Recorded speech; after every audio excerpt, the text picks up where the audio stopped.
This water, she can tell stories. With incredible fluidity, she can just spit out data. She brags, I am where life happened on this planet. I witnessed sea animals walk onto the land. I saw my sea plants become trees and populate your surfaces. She brags, I drowned your continents and then I drained them. I carved the edges and just as quickly restored them. And she's powerful, you know. She's been around for a while. But 150 miles out, she drowned an entire village. And then a few centuries later, drowned the village that was created inland. And just like that, she kept taking over land and land and land. And she's about to do it all over again. She's telling it. She's screaming. She's telling us, I'm going to flood you. I'm rising. I'm coming at you. And not too many of us are listening. I guess in Washington, they're too busy trying to figure out whether she's lying or not, whether she's bluffing. Is she coming? Is she not coming? Is this the greatest hoax? I mean, they're not scientists. They don't know any better. They're wondering, well, should we act or should we kick the can down the road? I mean, that's what's happening in Washington. And sea level rise is a global problem. The truth is that it becomes local at every place where the water touches land. And it's local right here. We don't need those politicians in Washington to regulate things or to innovate or spend time or money fighting. We can handle this. We've come up with a plan. Here, the locals have 9 solid methods that they employ.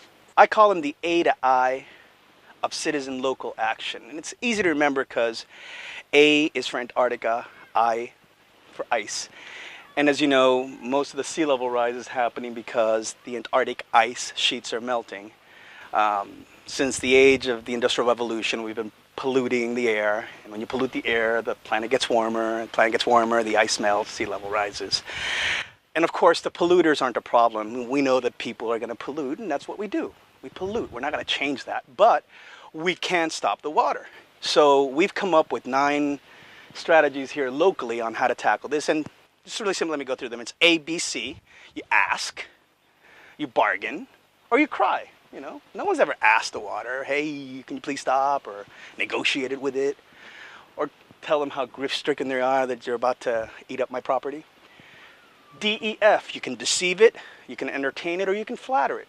Simply lie to it. Say, hey, you can't go any further, or, you know, we can't go any farther.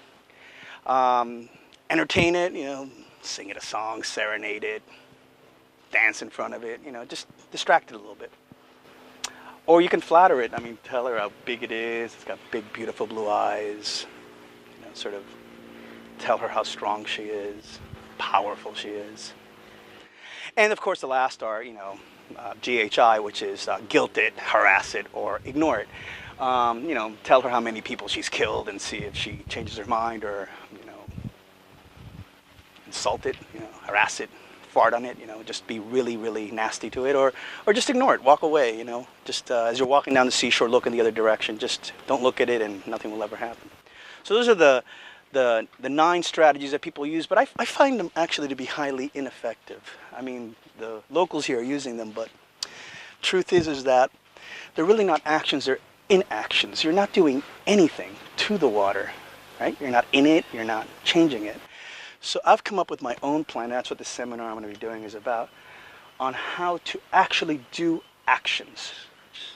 Instead of the A to I, is the 1, 2, 3, 4, 5. Step 1, hit it. Just punch it, kick it, slap it. Hit the water, it'll walk away. Second step is to burn it. Water evaporates. Just set it afire. That'll reduce the water volume. Less water volume, less sea level rise. Easy math. Think about it. Eat it. Literally, you eat a bunch of junk food every day, have some water. Literally sit down and just take a bite out of the problem. Just digest it. An interesting one, and I can't believe people haven't thought of this before. The problem is that the ice sheets are melting, right?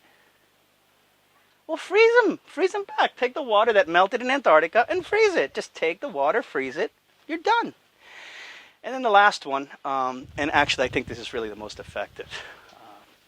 Just dig a hole. You don't have to go inland, just at the water's edge, dig a hole.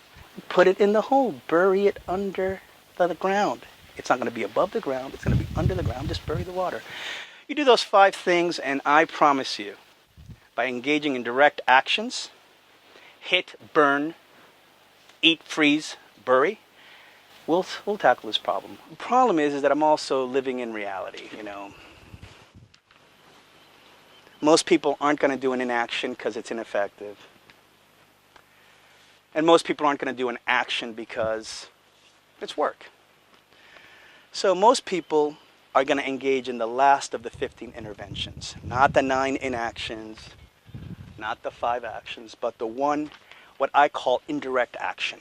There's people who talk to me all the time. They say, "I'm going to be around. You know, doesn't matter." Others say, "There's nothing we can do about it." Others say, "I'm going to be dead. Somebody else's problem." So the last action, and the one we really need to get our training on really well so that we know how to do it right, is the one most people are going to engage in. So out of the 15, I want to focus this entire seminar on, fuck it.